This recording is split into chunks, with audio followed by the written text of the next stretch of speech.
Muslimin dan muslimat rahimani wa rahimakumullah, alhamdulillah dapat kita menyambung kembali setelah bercuti selama 20 minit.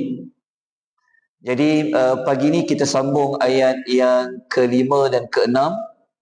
Jadi ayat yang kelima dan keenam ni amaran yang Allah kemukakan lebih ke depan, lebih dahsyat.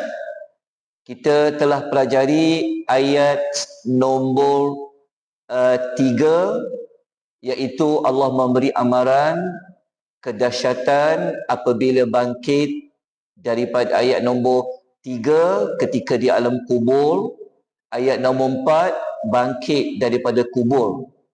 Maka ayat yang kita akan baca ni 5 dan 6 dia lebih lagi mengerikan kepada sesiapa yang tidak mahu berhenti daripada memperbanyakkan sesuatu sehingga menjadi lalai, sehingga menjadi lupa untuk memikirkan hari akhirat. Kita baca ayat nombor 3.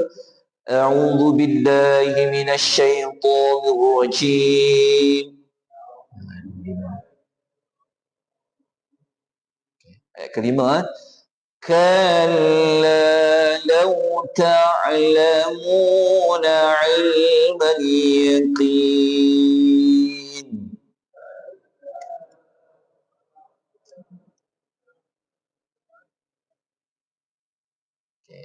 Kalla, kalau lihat terjemahan yang diambil daripada tafsir Pimpinan Rahman, sudah diterjemahkan sesungguhnya. Kita telah jumpa ayat sebelum ni ada 2 kalla.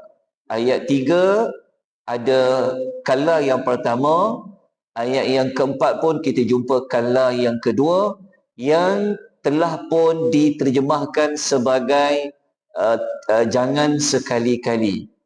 Maka kalla pada kali ini seperti mana yang ditafsirkan oleh Al-Hasanul Basri, yang kita ambil maklumat ini dalam tafsir Al-Munir, mengatakan kalla dalam ayat yang kelima ini membawa makna sebenar-benarnya, iaitu haqqan, ataupun sesungguhnya, ataupun sebenar-benarnya. Okey, tuan-tuan kena mengingati kembali ada 4 fungsi kalla di dalam Al-Quran yang telah pun kita terangkan pada surah Al-Alaq. Kita telah terangkan kalla ada 4 fungsi. Salah satu daripadanya untuk menerangkan tentang sesungguhnya atau sebenar-benarnya. Okay. Nampak dia punya kalimah macam lembut, tetapi sebenarnya ini juga adalah merupakan amaran dari Allah. Okey, sesungguhnya, sebenar-benarnya, lau ta'lamuna, jika kamu mengetahui, ilmal yaqin, dengan pengetahuan yang yakin. Allah kata, sebenar-benarnya kalau kau ada ilmu pengetahuan yang yakin, dia berhenti setakat tu je. Dia seolah macam sepatutnya dia ada jawapan dia. Jawapan dia seolah-olah kalau ada ilmu yang yakin, apa sebenarnya akan berlaku. Ayat ini dia macam dia tak sebut seterusnya. Tetapi kita akan jumpa nanti pada ayat yang ke-6. Para ulama tafsir seperti mana dalam tafsir Al-Jalalain, tafsir Al-Jalalain ni selalu kita sebut di antara tafsir yang ringkas, yang sesuai kita sebagai orang awam untuk baca dia. Jadi Al-Imam Suyuti, Al-Imam Jalaluddin Al-Mahalli mengatakan ayat nombor 5 tadi mengetahui dengan ilmu pengetahuan yang yakin. Apa dia? Dia kata yakni mengetahui secara yakin akibat. Maksudnya kalau kita ada ilmu pengetahuan yang yakin, Kita akan tahulah akibat apa? Berbangga-bangga terhadap perkara-perkara yang kamu gunakan untuk menyibukkan diri kamu. Jadi ayat 5 tu sebenarnya dia nak kata kamu akan tahu akibatnya setelah kamu ada ilmu yang yakin.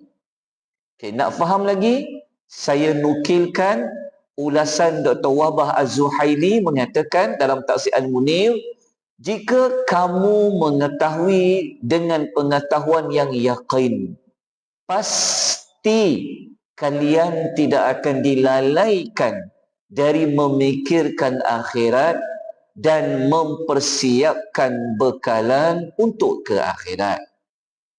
Kata Dr. Wahbah lagi, jika kamu mengetahui dengan pengetahuan yang yakin, pasti kalian tidak akan sibuk untuk saling memperbanyak dan berbangga-bangga. Sekali lagi Dr. Wahbah memberikan ulasan, jika kamu mengetahui dengan pengetahuan yang yakin, pasti kalian akan segera melakukan amal soleh. Kalau rujuk dalam Tafsir Al-Misbah pun mengulas seperti itu juga. Jika kamu mengetahui dengan pengetahuan yang yakin, nescaya kamu tidak akan melakukan persaingan memperbanyakkan sesuatu. Okay, setakat ni jelas untuk ayat nombor 5. Amaran dari Allah, ya Allah menyebutkan tentang akibatnya. Kalau kamu ada ilmu yang yakin, kamu akan tahu bahananya. Ataupun kamu akan berubah untuk daripada al-haku muttakatsur. Baik, ayat nombor 6. Ayat nombor 6 ni dia memberikan kita perincian dari ilmu yang yakin yang kita telah ketahui pada ayat nombor 5. Okey, apa amalan itu? Kita baca ayat nombor 6. La tarawunnal jahim.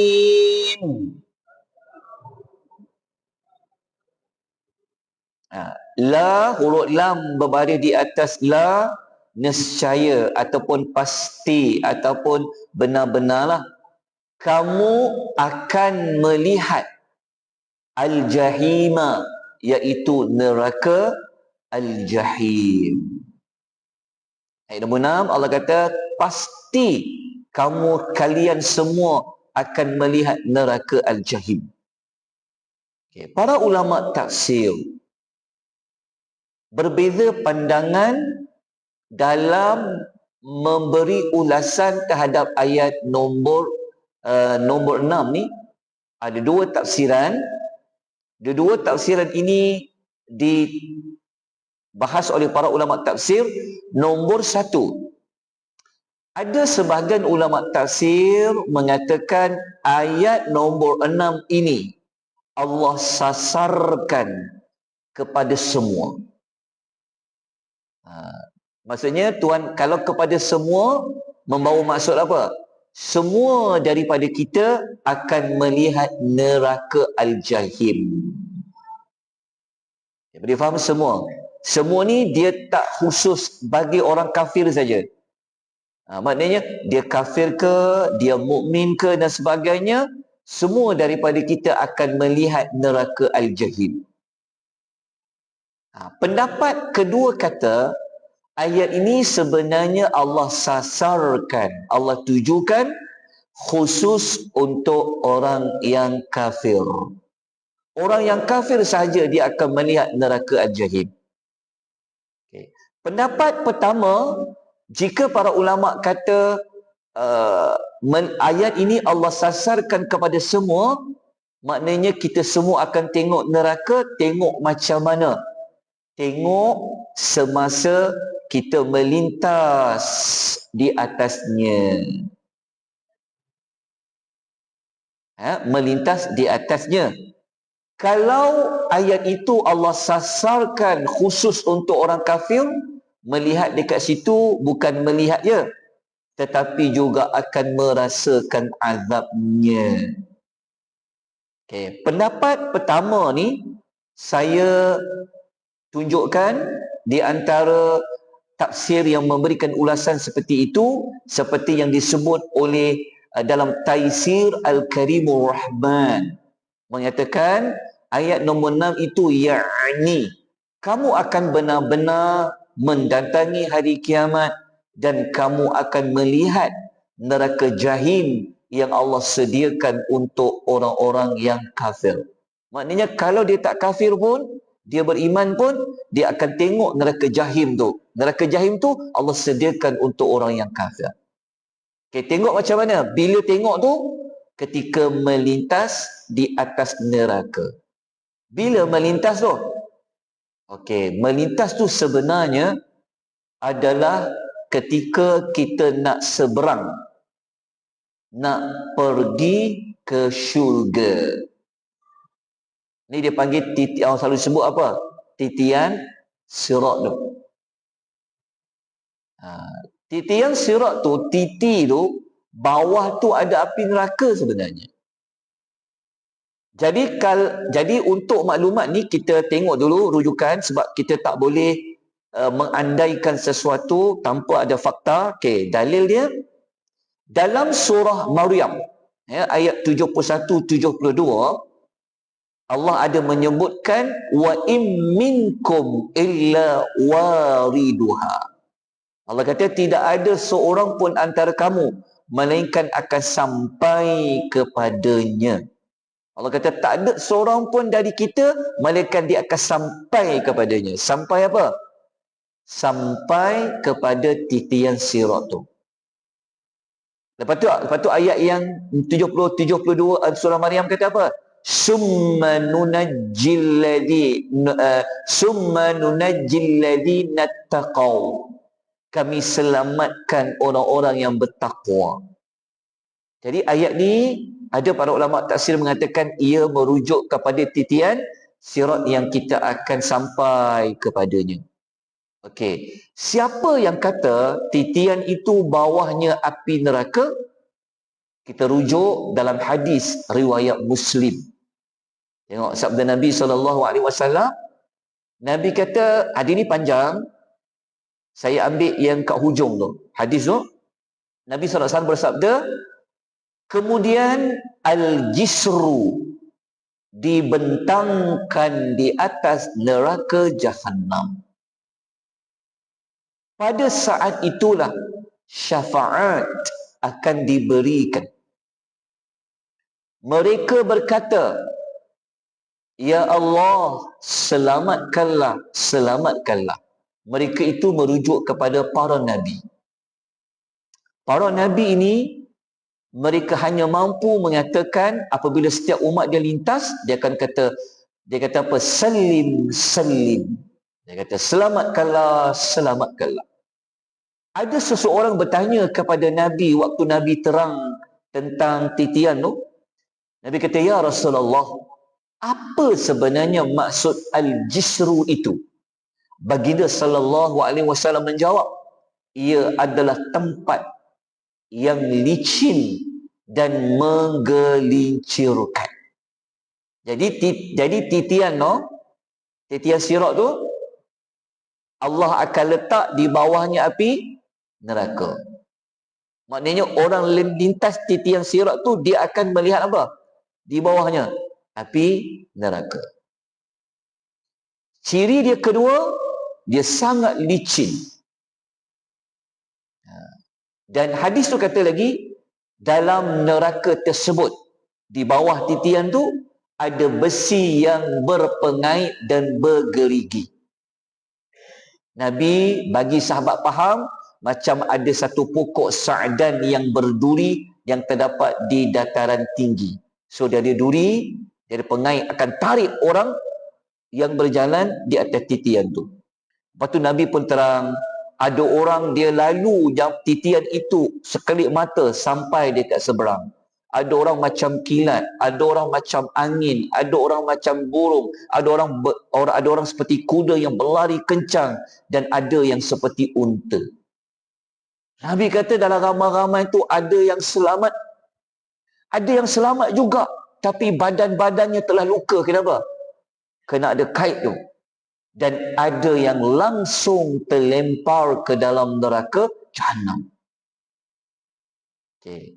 Ciri yang lain dalam hadis riwayat Muslim, kata Abu Sa'id Al-Khudri radhiyallahu anhu, dia kata, balaghani, dia kata telah sampai kepada aku maklumat, dia kata, annal jisra adaqqu minasy'arati, titian sirah itu lebih halus daripada rambut, wa ahaddu minas sayfi, dan lebih tajam daripada pedang. So kalau kita kumpulkan maklumat ni, ada berapa ciri titian sirat? Ada 5. Pertama, titian itu akan menyeberang neraka. Nak ke syurga, kena seberang titian itu, tapi bawah tu ada api neraka. Yang kedua apa? Dia sangat licin. Tergelesik sikit terus, boleh jatuh. Nombor 3 apa? Ada pengait di bawah, dia akan tarik orang yang berjalan, orang yang melintas dia. Jadi takkan nak pelan-pelan. Kalau nak perlahan pula, pijak tu lebih tajam daripada pedang. Lepas tu dia lebih halus daripada rambut. Setakat ni tak jumpalah hadis yang sahih kata belah 7 tu. Orang kata titian sirah umpama rambut belah 7 tu, tapi lebih tepat, lebih halus daripada rambut. Jadi berdasarkan ayat Quran surah Maryam tadi, dengan hadis ini menunjukkan betul juga tafsiran nombor 1 tu, yang mengatakan pasti kalian semua akan melihat neraka. Kalau orang tak beriman, dia akan nampak neraka tu di bawahnya.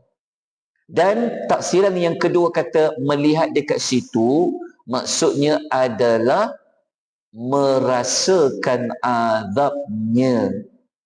Kata Dr. Wabah Az-Zuhaili, ini adalah jawapan bagi ayat yang ke-5, maafkan saya, bukan ke-6 tu. Pening sikit. Ayat ke-5, tersalah tu. Kan ayat 5 tadi, Tuhan macam ayat tu tergantung kan. Kalau kamu ada, Allah kata, sesungguhnya jika kamu ada ilmu pengetahuan yang yakin, setakat tu je. Jadi ayat 6 ni bagi tahu pasti kamu akan melihat neraka Al-Jahim tu. Apa dia? Dengan merasakan azabnya. Jadi pengajaran ayat 5 dan 6, mengetahui hakikat sesuatu dapat membentuk perasaan yang yakin terhadap sesuatu. Dan kita dapat belajar kewujudan dan kebenaran neraka Al-Jahim di hari akhirat. Apa lagi yang Allah Ta'ala nak memberikan ancaman, amaran, kita akan bincang nanti pada ayat nombor 7. Dan kita akan terus kepada ayat nombor 8, bukan pagi ini, tapi keesokan harinya, insya-Allah. Kita jumpa insya-Allah pada hari yang berikutnya. Moga-moga Allah memberikan keizinan, Allah memberikan kesihatan, Allah melapangkan dada, Allah mudahkan urusan. Semoga Allah memberikan kita rahmat, Allah mencampakkan rasa takut kita kepada azab Allah. Allah memberikan kita keberkatan pengisian kita pada pagi ini. Aqulu qouli hadza wa astaghfirullahal azim. Wabillahi taufiq wal hidayah. Wassalamu alaikum warahmatullahi wabarakatuh. Subhanakallahumma wa bihamdika asyhadu an la ilaha illa anta astaghfiruka wa atubu ilaik. Wal 'asri innal insana lafi khusr alladziina aamanu wa tawassaw bil haqqi wa tawassaw bis sabr.